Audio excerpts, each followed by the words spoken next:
এখন সময় এসেছে শহীদ উসমান হাদি ভাইয়ের হত্যাকাণ্ডের বিচার করতে হবে। তৎকালীন সময়ে সংস্কারের নিয়ে বলা হয়েছিল, সংস্কার এবং নির্বাচন বিরোধী করার চেষ্টা চালানো হয়েছিল, ট্যাগ দেওয়া হয়েছিল, ওরা নির্বাচন চায় না। আমরা তোমাদের চোখে আঙ্গুল দিয়ে দেখিয়েছি আমরাই বাংলাদেশে গণতন্ত্র চাই, তোমরা চাও ভোট ডাকাতি করতে। এখন সময় এসেছে, কোনো ৯/৬ চলবে না।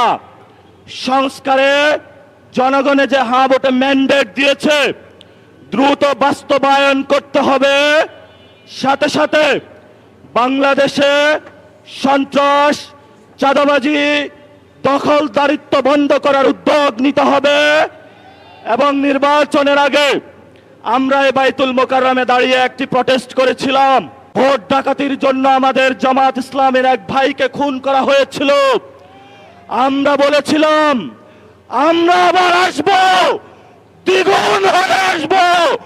এসেছে দ্বিগুণ হয়ে, আমাদের ভাইয়ের হত্যার বিচার বুঝে নিতে হবে। রাজপথ সংগ্রাম জারি রাখতে হবে।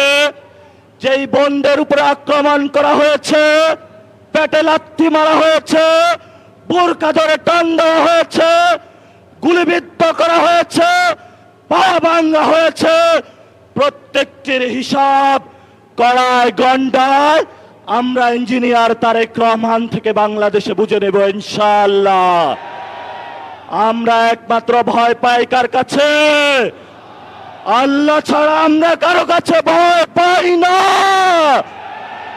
হে মালিক, তুমি আমাদের রক্ষাকারী, তুমি আমাদের রিজিক দাতা। যারা এই বাংলাদেশে জনগণ 17 বছর অপেক্ষা করেছিল, আমাদের অধিকার ছিনিয়ে নিয়েছে, ভোট ডাকাতির মাধ্যমে ভাইদেরকে হত্যা করেছে।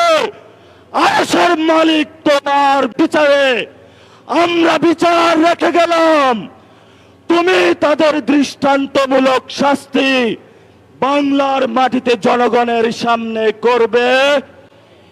আমরা আজকে তোমার মসজিদের সামনে বিচার রেখে গেলাম। বাংলাদেশের মানুষ হতাশ হবেন না।